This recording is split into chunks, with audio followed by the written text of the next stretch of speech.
มักซีนี่ก็คือน้องตุยเพิ่นมักซีธรรมศาสตร์พี่น้องก็คือมักสีเขียวเนาะเอาเสือคือบ่เห็นเสือสีเขียวซะ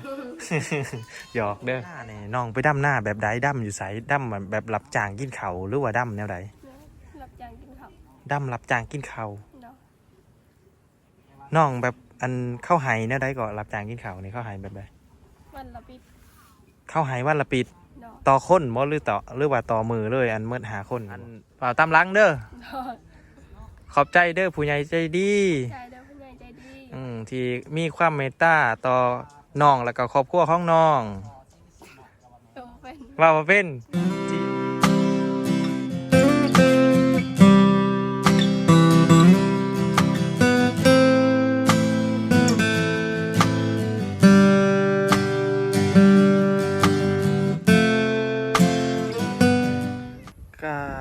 สวัสดีและสบายดีพ่อแม่พี่น้องๆ FC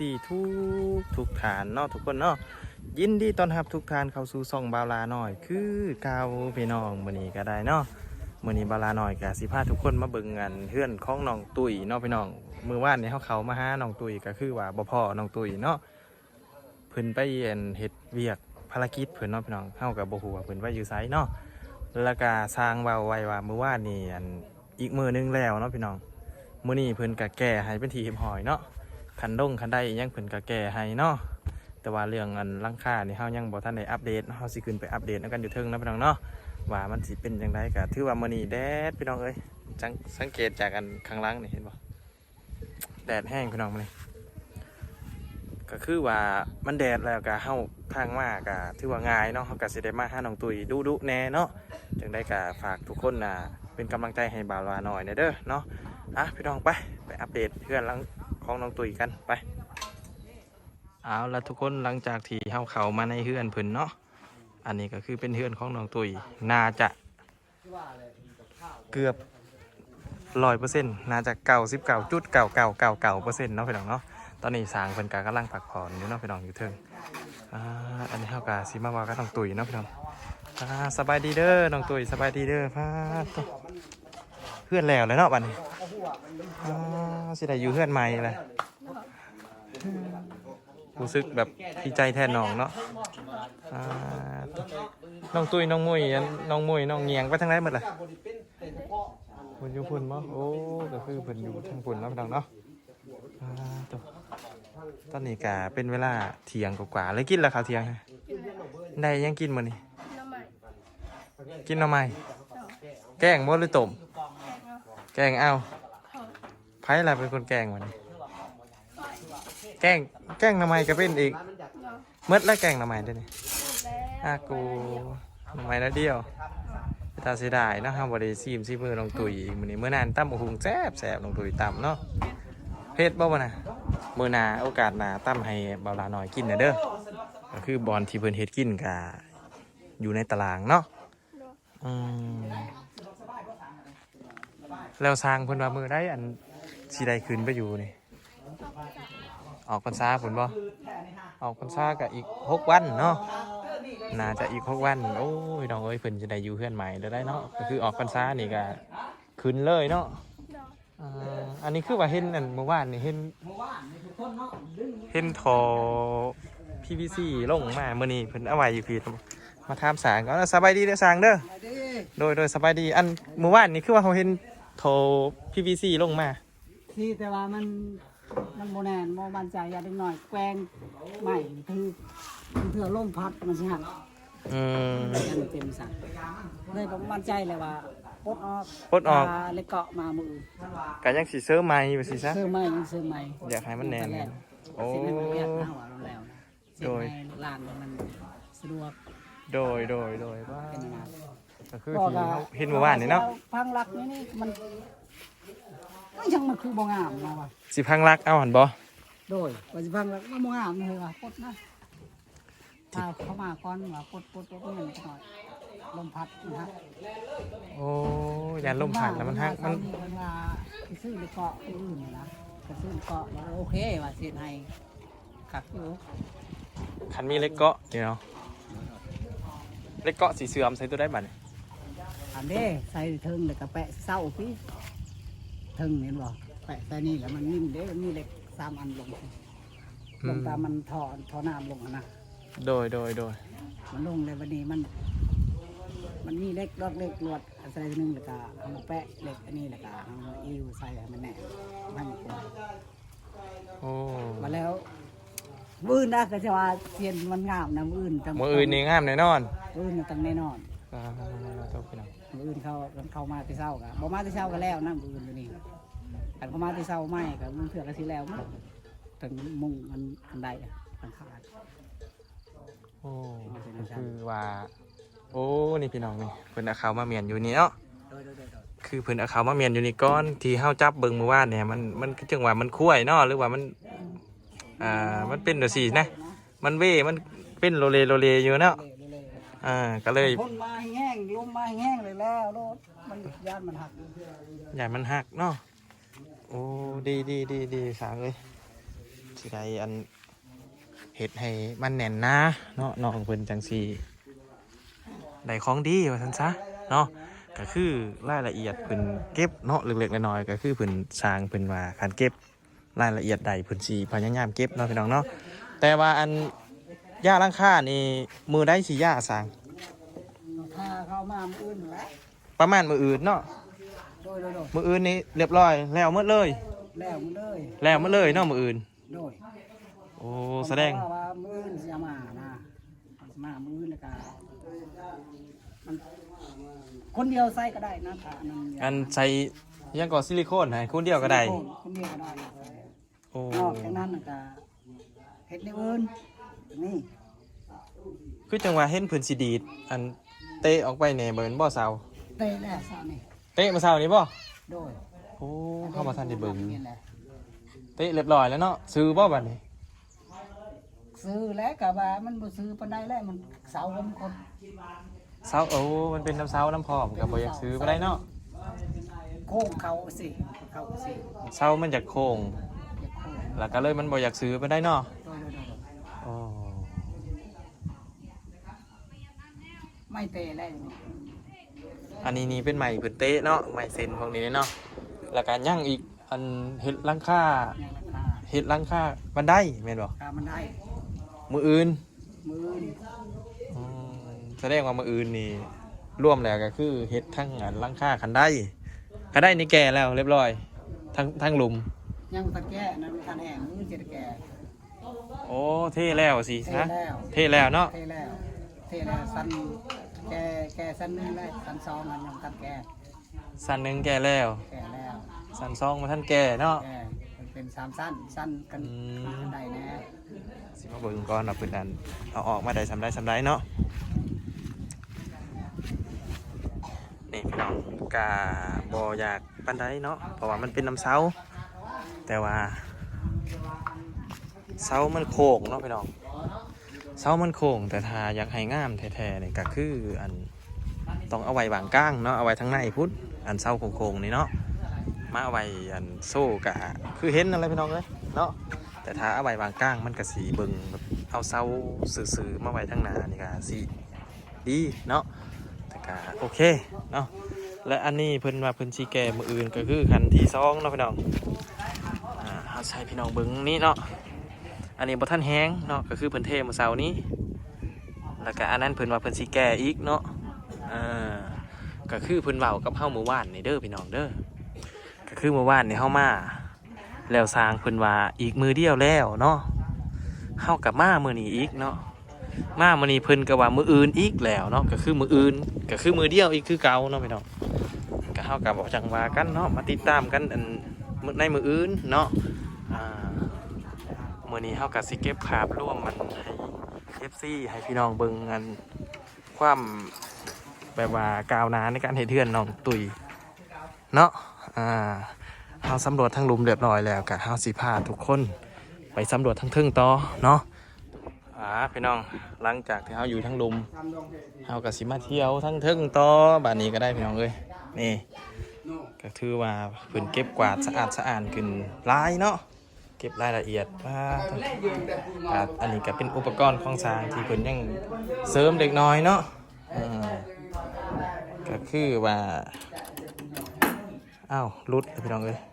บริรุดดอกเนาะมันเป็นสูตรของเพิ่นคือหน้าต่างในเพิ่นกะเสริมไปที่เห็บหอยเนาะกะอยากมีกันเล็กน้อยเนาะที่มันผิดๆผาดๆกันแน่กับบอกว่ากันเนาะหน้าต่างอันนี้ห้องก้างเด้อพี่น้องห้องน้องมุ้ยเนาะห้องน้องมุ้ยอันนี้เอาสิมาเบิ่งห้องสุดท้ายเนาะโอ้สบายดีเด้อสั่งสบายดีโอ้พักผ่อนบ่ ผ่านมีเฮ็ดแล้วบ่มีไม้ โอ้ก็คือทาใหม่เนาะ ถ้าไม้ อืม คันมีไม้ก็เฮ็ดกันได้นี่ละ ทาใหม่สร้างคือว่าคันไม่ใหม่เฮ็ดกันได้สร้างควันนี่คือจังหวะแปลกเถอะฮะควันสร้างแน่นี่ฮะได้มาใช้สูตรป้าเถอะ อันนี้ว่า แมน มันเห็นผู้เฒ่าผู้บางฮะเฮ็ดมันตอนมันบ่มีเล็กชี้นี่ โอ้ วันนี้เขาไปหาเอาไม้คดๆอยู่ซี่แหละตัดแล้วก็เอามาซัก โอ้โห ตะกี้หันมันต้องเอาซิวนี่ โดยป้า ช่วงนั้นหันมันบ่มีมันอยู่อันผู้เฒ่าเขาว่าหัน โดย มาติดมีแต่เล็กตัวนี้ปานนี้ก็เขาเอาตะกี้หันเขาเอาน้ำปกสะคองน้ำสะคอง น้ำสะข้อง ปกกันน้ำมัน คืออ่ะบ่มันเป็นคือเจอจังหวะ แล้ คือ ว อ่ะ ปกอันนั้นเองปกน้ำสะคองเด็กมันเป็นกก มันเป็นกกบ่ มันเป็นน้ำ คือจังหวะมันเป็นเครือวะมันเป็นเครือเป็นน้ำมันเนาะ เป็นน้ำแต่มันเป็นเครือหรือมันเป็นกก อืม มันเป็นเครือยาวๆไป แม่ แต่มันบนง่ามันซิวโคตรสิไง เออ ตัดกระแทกแล้วจะได้แล้วโบราณเฮ็ดเลยแต่ชื่อเมียนถ้าดูนี่แล้วก็เฮ็ดไปเฮ็ดนี่มันแต่เดียวนี้ได้นี่แต่เดือน6 บ่ป้าแต่เดือนหก เดือน6 อันนี้ผ่านมาจากเดือนแล้วนี่ เดือน6เดือน7เดือน8เดือน9เดือน6เดือน10มันเนี่ย4เดือน เกือบ4 เดือนแล้วเนาะพี่น้องเนาะ พันไม้บักไม้ตามซ้ำเซาพี่ก็ลงบัก บักสำเซานี่ไมแกนลม แม่แหละบักแล้วก็ข้าวเฮ็ดอันนั้นทานแล้วก็ตัดอีกเป็นทอนอีกตัด ก็ ทั้งบ่ คือ หัก จบในเครื่องนี้อันเดียวเลย เครื่องอันเดียวนี่ตะกี้มันบริปูซี่อันนี้มันพ่นตลอดเลย อืม ไม่อันนี้ได้เสริมไม้อีกเสริมไม้อีก เสริมใหม่บ่ถึ ยัง งจะได้เฮ็ดต่ออีกรอมันบ่ได้แล้วมันอันนั้นแหละ โด มัน ย เข้ามืดแหละมันความตัวมันอันนั้นนะตัวมันเข้า โดยคมก็คือคมหมดเนาะเพิ่นได้ครับเสริมพี่น้องเลยโอ้ สองข้าวคั่วใส่ สองครอบครัวเลยใส่อันเดียวนี่ ใส่อันเดียวหันพวกนั้นแล้วเลยพวกนี้อีกพวกนั้นแล้วบ่มันบ่ได้ขาดนะว่าเนี่ยขาดเวลาอยู่สิ อันนี้หันจากท่ามาใหม่อีช่างกันแน่ อันนี้ไม้กกอันโฮลี โกโคลิง กกโฮลี โอ้ไหมโฮลิงเนี่ยพี่น้องเนี่ยไหมโฮลิงเนาะแต่ว่าบ้านพี่น้องเอิญมาใหม่ยังคอยกับบูฮูคือกันเนาะแต่ว่าบ้านบาลาน้อยนี่เอิญไหมโฮลิงเนาะกินได้ไหมโฮลิงนะ กินได้ อ๋อหมากสมๆมาเด้อพี่น้องเด้อ ส้ม โดยแต่บูฮูว่าบ้านพี่น้องเอิญหมากอีช่างเนาะ อันนี้เดือนกับตัวนี้แล้วนี่ ก็คือใส่ตัวนี้คือกัน เอาถากมานี่ได้ โดยทางให้เบิ่งดูทางโอ้ทางบ่ได้เนาะ ถากบ่ได้ ทางบ่ได้โอ้ยโถกข้อโถดน้ำละลายพี่น้อง เอา เอิ กั ญ นเอายาวๆแล้วก็มันบ่แห้งว่ามันเอายาวสิมันบ่แห้งมันสิเตแข็งมันสิเตขาเฮา ขันยาวฮะเนาะ กันยาวนี่ก็ของสั้น อืม เป็นเฮาว่าซั่วเฮาแล้วก้มลงนี่มันวิดแข็งวิดขาเฮาวิด ถามมันกลมลงอะเนาะ โดย โอ้อันนี้คือสรรพคุณของควานเพิ่นพี่น้องเอ้ยเนาะเกิดขึ้นจังหวะควานฝ่าแต่ว่าอันนี้โบแมนควานฝ่าได้พี่น้องนี่ควานดำได้นี่เนาะนี่ให้พี่น้องเบิ่งอันถือว่าบ่มีขายเด้อพี่น้องในตลาดเด้ออันในโลกใบนี้ก็ถือว่าผลิตแต่อันเดียวนี่เนาะก็คือสินค้าเพิ่นแบบสินค้าเขาเอ่ยว่ามดแล้วเด้อพี่น้องเด้อมดในสต็อกว่าซั่นซะก็คือมีอันเดียวนี่เนาะ กสิผ้าอันไกด์หรือว่าเจ้าของเฮือนเนาะเป็นผ้าเถียวด้วยพี่น้องเพราะว่าเข้าสีบอเข้าห้องเพิ่นซุ่มสีซุ่มหาเนาะเขาสิเข้าซุ่ม1ซุ่ม2เนาะเขาสิบ่เข้าซุ่ม4ซุ่มหาเด้คันซุ่ม1ซุ่ม2นี่เขาเข้าอันนี้ห้องผู้ใดก็อันนี้สิถามอีกเทื่อนึง ห้องของห้องเจ้าบ่นี่ฮะเอาคือเหลือกอยู่ทางขอบเป็นได้คือเหลือกอยู่ทางขอบ ข้างนั้นน้องมวย ใครเลือกก่อนทำอิฐ น้องมวยน้องมุ้ยเลือกก่อนทำอิฐป้าตัวคือเอื่อยนี่ดิเลือกน้ำลังบ่ โด เอื่อยเสียสละเหลือกลำลังเนาะอันนี้เฮ็ดห้องพระอยู่บ่เฮ็ดห้องพระมีห้องพระอยู่บ่หรือว่าบ่มีนับถือศาสนาอีหยังก็ถามเนี่ยบ่ฮู้แล้วเวลาเฮ็ดบุญเฮ็ดทานนี่ใส่บาตรน้ำผักน้ำจั่วนี่ใส่บ่ได้ใส่โอ้โดยเฮากับบ่ฮู้เนาะเพิ่นถือพุทธถือคริสต์หรือว่าเพิ่นถือศาสนาอะไรเนาะแต่ว่าบ้านบ่ลาน้อยถือพุทธก็คือไหว้พระมีอันห้องศีลธรรมเขาเอิ้นหั่นนะอันนี้เพิ่นสิเฮ็ดที่ซักอันนี้ฮะบ่ต้องตุ้ยฮู้บ่เอาไว้เฮ็ดอ๋อสั่นเอาไว้ถ้วยสั่นเอาไว้ถ้วยพี่น้องเอ้ยอันนี้สั่นเอาไว้ถ้วยสร้างบ่ออกแบบให้นี่ฮะบ่ตัวสร้างออกแบบให้เนาะดีเพิ่นอันใดที่มันเรือเพิ่นก็ประดิษฐ์ให้น้องเพิ่นเนาะเฮาก็อยากข้ามน้องตุ้ยอีกเทื่อนึงบาดนี้ก็คือน้องตุ้ยมักซีหยังในการทาเฮือนนี่ เวสีเล่น สีได้บ่สีสังกะสีหั่นบ่ แม่ คือสีเอาสีเขียว แม่ มักสีเขียวบ่หรือว่าแนวใด เนาะ มักสีนี่ก็คือน้องตุ้ยเพิ่นมักสีธรรมศาสตร์พี่น้องก็คือมักสีเขียวเนาะ เนาะ เอาเสือคือบ่เห็นเสือสีเขียวซะ หยอกเด้อ มีนะเสื้อสีเขียว มีบ่เสือสีเขียวว่ามีจักโตเสือสีเขียว ตัวเดียวตัวเดียวแต่ว่ามักสีเขียว เนาะได้อันสีแดง คันได้นี่สิเอาสีแดงเนาะ เนาะ โอ้ก็คือเพิ่นสิเฮ็ดสีเขียวเด้อพี่น้องเพื่อนหลังนี่เพิ่นสิเฮ็ดสีเขียวหรือสีทาสีเขียวเนาะแคบน่าสิเป็นแคบขาวกับแดงเนาะคันว่าสีเขียวนี่มันสิเข้ากันเด้ เนาะ คันว่าสีเขียวนี่แคบขาวแดงเนาะมันสิกระจ่างแล้วก็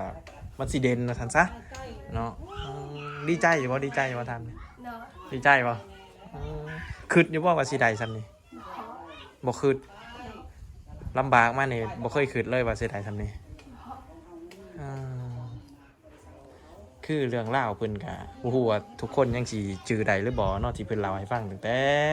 เฮามาหาน้องเพิ่นทำอิฐเนาะก็คือเพิ่นว่าเพิ่นอยู่กับแม่ย่าเนาะตั้งแต่พ่อแม่ตายปะแต่2 ปีก็คือเพิ่นเลี้ยงน้องมาก็10 ปีเนาะแล้วก็อยู่กับย่าเนาะแต่ว่าเพิ่นว่าเพิ่นบ่คิดบ่ฝันว่าเพิ่นสิได้เฮือนหลังสำนี้เนาะตะกี้เพิ่นก็นอนเฮือนหลังนั้นเนาะทุกคน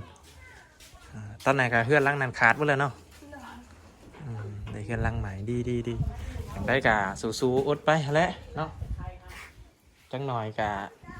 ใหญ่ขึ้นมากกะจังว่าคนขวาเฮ็ดเวียกเฮ็ดงานกะเพื่อมาเลี้ยงน้องเด็กน้องใหญ่แล้วกะบางเถื่อเฮียนจบมาสูงน้องผู้ใหญ่ใจดีเพิ่นสนับสนุนเฮียนจบมาสูงบ่แน่ตอนนี้เฮาลำบากอนาคตเฮาเป็นครูเป็นหมอเป็นพยาบาลเป็นอันนี้ผู้ชายก็ไปเป็นสร้างซ่อมแป้งว่าสิก็มีคือกันเนาะจังได้ก็สู้ๆทุกคนโอเคทุกคน